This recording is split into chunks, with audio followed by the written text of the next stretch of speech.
একটা আসল gaming phone তো এমনই হওয়া উচিত না। আমি শুধু ভিতরের কথা বলছি না, অনেক পাওয়ারফুল প্রসেসর রয়েছে, নো এমন না, বরং আপনার ফোনটা রিয়ার প্যানেল থেকে আপনি দেখতে পাবেন অ্যাক্টিভ লিকুইড কুলিং সিস্টেম রয়েছে আপনার হাতের এই ডিভাইসটাতে, এবং সেই লিকুইডকে আপনি ঘুরতে দেখবেন আপনার ফোনটাকে ঠান্ডা রাখার জন্য লিকুইড কুলিং সিস্টেম, মানে যে জিনিসটা আমরা কম্পিউটারে দেখতে পাই সেটা আপনার হাতের ডিভাইস রয়েছে। শুধু এটুক না, এটার মাঝে একটা ফ্যানও রয়েছে যেটা 24,000 RPM ঘুরতে পারে। বুঝতে পারছেন ব্যাপারটা? শুধু এটুক না, আরও আছে। এই স্মার্টফোনটাকে ঠান্ডা করার জন্য এত বড় ভিসি কুলিং সিস্টেম ব্যবহার করেছে যা আমরা এর আগে কোনো ডিভাইসে পাইনি।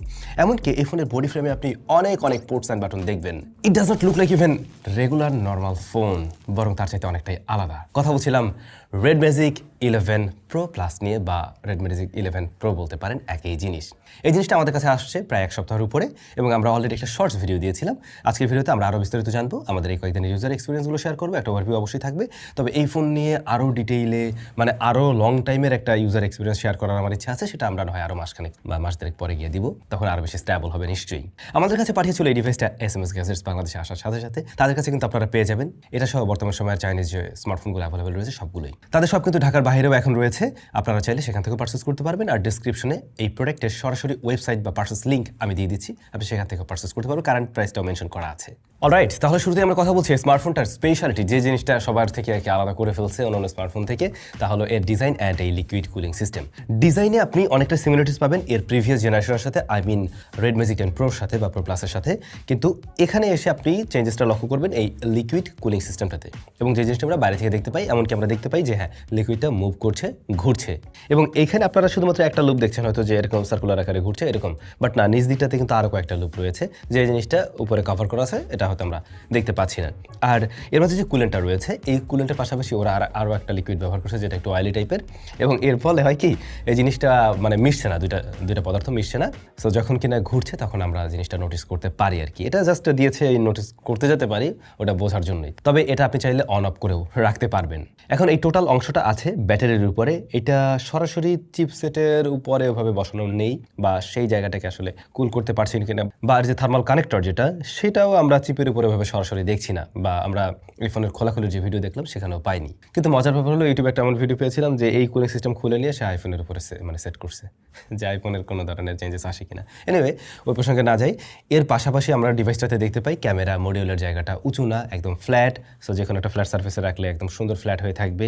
বডি ফ্রেমটাতে অ্যালুমিনিয়াম রয়েছে, টাচ সেন্সিটিভ জোন রয়েছে পাশে, এই যে যা 520 Hz সেন্সিটিভিটির, এবং খুব ফাস্ট এটা কাজ করে। সেই সাথে এখানে একটা স্লাইডার রয়েছে যা সরাসরি আপনাকে গেমিং মোডে নেবে, ওদের যে গেম মোড রয়েছে সেখানে নিয়ে নেবে, গেম স্পেসে আর কি। এরপরে রয়েছে হোম বাটন, যেটার পজিশন আমার কাছে খুবই উইয়ার্ড মনে হয়। আপনার হাত অনুযায়ী মোস্টলি এর ভলিউম বাটনে যেতে চাবে, কিন্তু এটা নিচ দিকে।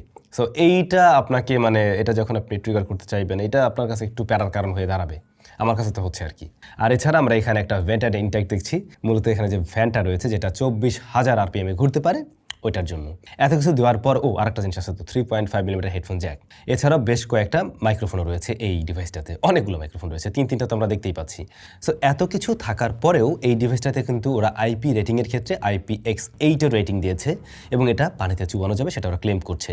1.5 মিটার পানির গভীরে আপনি 30 মিনিটসের জন্য এটাকে রাখতে পারবেন। আমরা হালকা পানিতে চুবাই দেখছি, এর আগে কোনোদিন ওদের এই সিরিজের ডিভাইস চুবানোর সাহস করিনি, but for the first time আমরা এই কাজ করছি এবং টিকে আছে। শুরুতেই বলছিলাম এই অ্যাক্টিভ লিকুইড কুলিং সিস্টেমের পাশাপাশি ফ্যানের কথা বলে ফেললাম। আর একটা জিনিস আছে, 13,116 মিলিমিটারের একটা ওরা ভ্যাপুর কুলিং সিস্টেম ব্যবহার করছে এর মাঝে, যেটা অনেক বড়।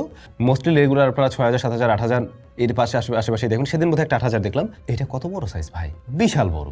সো এই সব কিছুর মেইন উদ্দেশ্যই হচ্ছে ফোনটাকে ঠান্ডা রাখা, এবং একদম পিক পারফরমেন্সে গিয়েও যাতে ওর পিকটাই ও ধরে রাখতে পারে, সেই জিনিসটাই এনশিওর করা। যাই হোক, ফোনটা ওজনের দিক থেকে একটু অনেকের কাছে বেশি লাগতে পারে, 230 গ্রামের মতো রয়েছে এর ওজন। তবে ওয়েট ব্যালেন্স খুবই ভালো, কোনো ধরনের মানে নাই, একপাশে বেশি কম এই ধরনের আপনার ইমব্যালেন্স মনে হবে না। আর এটার বডি ফ্রেমে কিন্তু অ্যালুমিনিয়াম রয়েছে, এবং রিয়ারে গ্লাস রয়েছে। এই গ্লাসটা ফ্রস্টেড হলে আবার এই জিনিসগুলো দেখতে অসুবিধা হতো, কিন্তু আপাতত যেটা হচ্ছে প্রচুর পরিমাণে ফিঙ্গারপ্রিন্ট বসে, যে ব্যাপারটা আর কি ভালো লাগে নাই। তো এখন এই টোটাল এই জিনিসটার সব কিছু লুক মিলে আমার কাছে যেটা মনে হয়, কোনো একটা ইঞ্জিনিয়ারিং পিসের মতো লাগতেছে আর কি। ওরকম একটা ব্যাপার স্যাপার। যাই হোক, এই স্মার্টফোনটার অন্যতম আকর্ষণীয় একটা জায়গা হতে পারে এর ডিসপ্লে সেকশন। পার্সোনালি আমার কাছে এই ফোনগুলোর ডিসপ্লে খুবই ভালো লাগে, কারণ কোনো ধরনের কাটার টাটার নাই। এতে ক্যামেরা আছে ফ্রন্ট ফেসিং, যেটা আন্ডার ডিসপ্লে হওয়ার ফলে আপনি যখন নর্মালি ব্যবহার করছেন ফোনটাকে বা গেমিং টেমিং করছেন, তখন কোনো ধরনের অবস্ট্রাকল এখানে নেই। আর তাছাড়া এই ফোনগুলোর ডিসপ্লের চিন এরিয়া লক্ষ্য করুন, বেজেল এরিয়া লক্ষ্য করুন, একদম সুপার সিমেট্রিক্যাল প্লাস খুবই ন্যারো। এর ফলে হয় কি, ফোনটা যখন আপনি এভাবে দেখছেন আপনার কাছে দেখতেই অন্যরকম মজা লাগবে। যে কোনো কিছু মাল্টিমিডিয়া কনজাম্পশন করেন কিংবা আপনি ভিডিও দেখেন, যাই করেন না কেন, আপনার কাছে দেখতেই ভালো লাগবে অন্যরকম। এর প্যানেলটা মূলত BOE এর বিল্ড করা X10 টাইপের একটা প্যানেল ওরা এখানে দিয়েছে, যেটা 144 হার্টজ পর্যন্ত হাই রিফ্রেশ রেটে যেতে পারে। এটা সব ক্ষেত্রে তো পাবেন না, আপনারাও জানেন, বাট সর্বোচ্চ 144 হার্টজ পর্যন্ত দিতে পারে, কিছু কিছু ক্ষেত্রে পাবেন আর কি। আর এটার পিক ব্রাইটনেসটা একটু কম, 2000-এর নিচেই। তো পিকে গেলে পরে ব্যাপারটা বর্তমান সময়ের সাথে আসলে মেজার করতে পারে না। অন্য ডিভাইসগুলো আজকাল 6000, 7000, 8000 দেওয়ার চিন্তা করছে বা দিচ্ছে, সেই জায়গায় এটা অনেকটা কম হয়ে যায়। বাট এমনি রেগুলারলি যখন আপনি আউটডোরে গিয়ে এটা ব্যবহার করছেন নর্মালি, সেক্ষেত্রে সমস্যা হয় না, স্ট্রাগল ফ্রি ব্যবহার করা যায়। কিন্তু একেবারে ডিরেক্ট সানলাইটে বসে যদি গেমিং টেমিং করার চিন্তা করেন, তাহলে এটা আসলে স্ট্রাগল করবে, সেক্ষেত্রে আপনার কাছে ব্রাইটনেস কম মনে হবে। ওয়াইড ভ্যান L1 এর সাপোর্ট রয়েছে, 1 বিলিয়ন কালার সাপোর্ট করে ডিসপ্লেটা। টাচ রেসপন্স খুবই ভালো এবং সুপার রেসপন্সিভ। গেমিং ফোনের টাচ রেসপন্স আসলে যথেষ্ট ভালো হওয়া উচিত। ওরা তো ক্লেম করে অনেক, বাট আমি জানি না আসলে ওই লেভেলে আছে কিনা, কিন্তু এমনিতে টাচ রেসপন্স আসলে খুবই ভালো। আর ডিসপ্লেতে আপনি যদি একদম ওয়াইড স্ক্রিন করে খুব ভালো করে তাকান, তাহলে হয়তো বা নোটিস করতে পারেন। যারা জানে না তারা নোটিস করবে না, যারা জানে যে এখানে একটা ক্যামেরা আছে তারা হয়তো খেয়াল করবে এখানে ছোট্ট একটা কিছু ছিল বা আছে, এরকম জাতীয় একটু হালকা একটু বোঝা যায়। ক্যামেরা অন করলে একটা এখানে আপনারা কাটআউটের মতো দেখবেন, ক্যামেরা অফ করে ফেললে কোনো কাটআউট দেখা যায় না আর কি। স্মার্টফোনটা রান করছে Red Magic OS 11 based on Android 16, আর এতে প্রসেসর হিসেবে রয়েছে Qualcomm Snapdragon 8 Elite Gen 5 and এর স্টোরেজ টাইপ UFS 4.1 Pro। অন্যদিকে LPDDR5T এর র্যাম রয়েছে, আর এটা র্যামের দিক থেকে পাওয়া যাবে তিনটা ভ্যারিয়েন্টে, 12, 16 অ্যান্ড 24 GB। আর স্টোরেজের দিক থেকে 256, 512 অ্যান্ড 1 TB-তে। তো বুঝতেই পারছেন একদম প্রো লেভেলের একেবারে লেটেস্ট পাওয়ারফুল সব কিছুই এর মাঝে দেওয়া আছে, ওই জায়গায় কোনো কার্পণ্য করা হয়নি। আর এই সব কিছুকে ঠান্ডা ঠান্ডা রাখার জন্য কুলিং সিস্টেমে তো অনেক ভেরিয়েশন আপনারা দেখলেনই। এখন লাস্ট কয়েকটা জেনারেশনের ভিডিও কিন্তু আপনারা পেয়েছেন আমাদের চ্যানেল থেকে রেড ম্যাজিকের, সব কিছুই ভালো লাগে, কিন্তু ওদের ইউআইটা একটু ডিফারেন্ট, একদম ফ্যামিলিয়ার টাইপের না। আমরা যেগুলো স্মার্টফোন ব্যবহার করি ওগুলোর সাথে একটু ডিফারেন্ট মনে হয়। আর এটার ইউআই যখন আপনি যাবেন, সব জায়গায় গেমিং একটা ভাইব ক্রিয়েট করে। এটা আবার যারা গেমার রয়েছেন তাদের কাছে ভালোই লাগে হয়তোবা, কিন্তু রেগুলার যারা ইউজার তাদের কাছে এই ব্যাপারটা ভালো নাও লাগতে পারে। লাইক আপনি একদম ওয়ালপেপার থেকে শুরু করে আপনি অ্যানিমেশন বলেন, প্লাস হচ্ছে গিয়ে এর যে আইকনসগুলো রয়েছে, সব জায়গায় আপনি গেমিং টাইপের একটা ভাইব লক্ষ্য করবেন।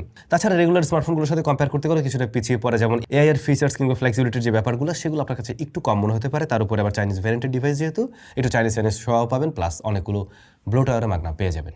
এই বিষয়গুলো আছে এখানে। এবার যদি আসি রেগুলার পারফরমেন্সে, এই স্মার্টফোন রেগুলার পারফরমেন্সে তো একদম টপ নচ লেভেলের পারফরমেন্স ডেলিভার করবে, এটাই স্বাভাবিক। আই মিন একেবারে ফ্ল্যাগশিপ লেভেল বা ফ্ল্যাগশিপ একটা স্মার্টফোন থেকে যা এক্সপেক্ট করেন তাই ডেলিভার করবে খুব স্বাভাবিক অর্থেই। এই ফোনে যে প্রসেসরটা রয়েছে, এই প্রসেসর আমরা অন্য ডিভাইসেও পেয়েছি, আর বেশ কয়েকটা অলরেডি মনে হয় 6টা বা 7টা ফোন আছে আমাদের কাছে, যেগুলোতে আমরা এই সেম প্রসেসরটা পেয়েছি। বাট ওই ফোনগুলো যতটা হিট জেনারেট করছে, এইটা তার চাইতে কিছুটা কম হলেও করছে, 2, 3, 4 ডিগ্রির মতো কম থাকে, যে ব্যাপারটা ভালো লাগছে আমার কাছে। এর কুলিং সিস্টেম আসলেই ওয়ার্ক করছে। এখন আমি শুরুতে একটা কথা বলছিলাম যে আমি একটা ভিডিও দেখছিলাম, যে ভিডিওতে এর কুলিং সিস্টেমটা বের করে ফেলছিল আইফোনের উপরে সেট করে। ওই ভিডিওতে আরেকটা বিষয় লক্ষ্য করলাম, লিকুইড কুলিং সিস্টেমে থাকা অবস্থায় ওরা অন্তত স্কোর টেস্ট করে, এবার খুলে আবার টেস্ট করে, তাতে করে স্কোরের খুব একটা তারতম্য আসেনি। মানে অল্প কয়েকটা, একদম জাস্ট কয়েক হাজারের ব্যবধান ছিল। এমনিতে তো 4 মিলিয়ন প্লাস আসছে, কিন্তু ওইটা খোলার পরে জাস্ট কয়েক হাজারের একটা ব্যবধান ছিল। এখন যা মনে হয় এই জিনিসটা ব্যাটারিটাকে ঠান্ডা করছে, একদম সরাসরি এসওসির উপরে ওর কানেকশনভাবে কিছু নেই, যে জিনিসটা আমরা ফ্যানের ক্ষেত্রে দেখছি। ফ্যানটা মূলত ওইখানে ঠান্ডা করছে, তাছাড়া ওই যে ভ্যাপর চেম্বার কুলিং সিস্টেম রয়েছে সেটাও কুল করছে। এখন যেটা হয়, ফোনটা রেগুলার ইউজেসে খুব বেশি হিট জেনারেট না করার কারণে আপনি মানে যখন হাতে ধরে গেমিং টেমিং করবেন খুব একটা প্যারার কারণ হবে না নর্মালি। বাট হ্যাঁ, কিছু কিছু গেমের ক্ষেত্রে অনেক গরম হয়, সে প্রসঙ্গে আমরা একটু পরে আসবো। অ্যাপ ওপেন ক্লোজ টাইম খুবই ফাস্ট, আর মাল্টিটাস্কিংয়ে খুবই ভালো রেজাল্ট পাবেন। র্যাম তো অনেক বড় এমনিতেই, আর ম্যানেজমেন্টও যথেষ্ট ভালো হওয়াতে খুব ভালো একটা রেজাল্ট পাওয়া যাচ্ছে এর থেকে। একেবারে টপেস্ট একটা ফোন থেকে যা আশা করেন তাই পাবেন। এবার যদি গেমিংয়ে আসেন, আমরা এখানে বেশ কয়েকটা গেম প্লে করে দেখি। পাবজি, COD, ডেল্টা ফোর্স, তারপর ফুটবল, তারপরে অ্যাসফল্ট 9, এই সবগুলো গেম এখানে প্লে করা হয়েছে, এমনকি ফ্রি ফায়ারও ট্রাই করা হয়েছে আর কি। তো সব কিছুই দুর্দান্ত লেভেলে চলছে। পাবজির ক্ষেত্রে আমরা 120 FPS প্লে করলাম, এবং 120 FPS লকড অবস্থায় থাকছে মোস্টলি। এমনকি আপনি যদি রেকর্ডিং অন করেন সেক্ষেত্রেও লকটাই থাকে, দেখা যায় 19-18-তে আসে 2-1বার। কিন্তু আপনি যদি অ্যাভারেজে 40-45 মিনিটের একটা গেম প্লে রেজাল্ট ধরতে যান, আপনি 18 রাখতে পারবেন, 118-র মতো, যেটা যথেষ্ট ভালো। এবং হিট জেনারেট করছিল পাবজির ক্ষেত্রে এই অবস্থাতে সর্বোচ্চ 38 ডিগ্রির মতো, যেটা আমার কাছে বেশি মনে হয়নি। তবে গেনশন প্যাডের ক্ষেত্রে এটা আরও বেশ কিছুটা গরম হচ্ছিল, 41 ডিগ্রিতে আসছিল 40-45 মিনিট গেম প্লের ক্ষেত্রে, এবং 59 লকড ওই একই জায়গায় আছে, নামানামি করতে দেখিনি, 59 মধ্যেই লকড অবস্থা থাকছে। Delta force, call of duty mobile, football প্রত্যেকটা জায়গায় সুপার স্মুথ রেজাল্ট দেখিয়েছে এই ডিভাইসটা। আপনারা